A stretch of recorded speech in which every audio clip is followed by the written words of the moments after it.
The American dream. It's what all Americans want. A nice house, cool job, happy family. But is it a dream that should only be achieved by Americans? So many immigrant families come to America for just that, and many others come for work, refuge, or even for family reunions. I see and I value the contributions to our communities that immigrants bring, other languages, music, cultural contributions.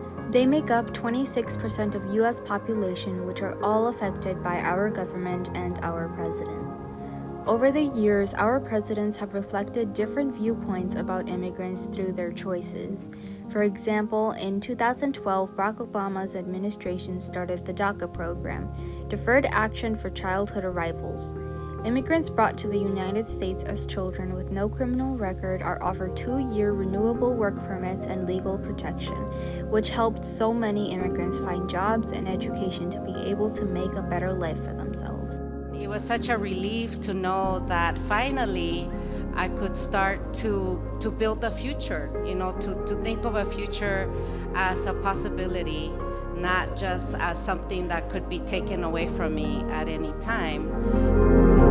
Then, Donald Trump was elected president in 2016 and vowed to build a wall in the US-Mexican border to limit drugs and gangs. So we've already started the wall. We got 1.6 million. The wall has been started. Apart from the wall, Donald Trump unsuccessfully attempted to end DACA, which was stopped by the Supreme Court.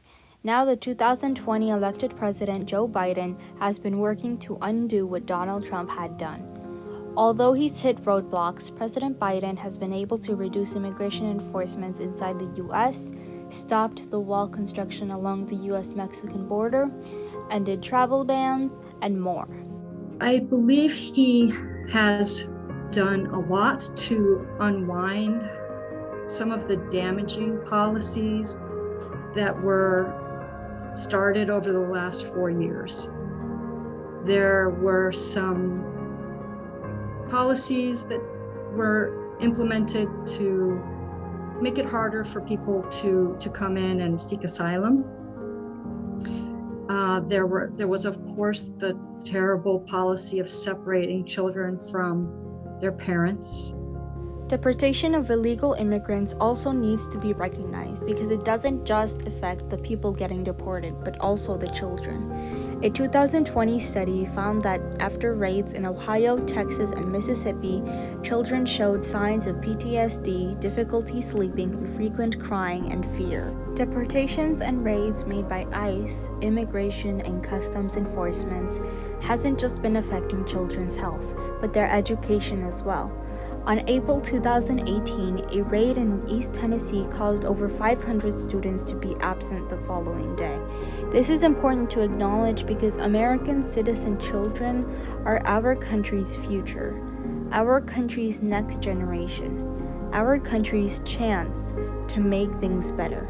But that can't happen if they have to deal with these damaging circumstances. There are many different opinions on illegal immigrants. Many people see them as people who disrupt our country with gangs and drugs, but not all illegal immigrants are as people think. It is not well known that millions of undocumented immigrants came to the United States legally in the first place, but they're unable to become permanent legal residents because our immigration system is broken.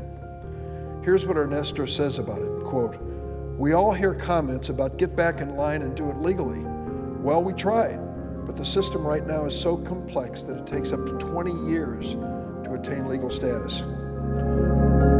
This happens because the path to citizenship is flawed and needs to be fixed in order to let our country grow. That's the perpetual reality of being undocumented. No matter how hard I work or what I achieve, I'll never know if I have a place in America.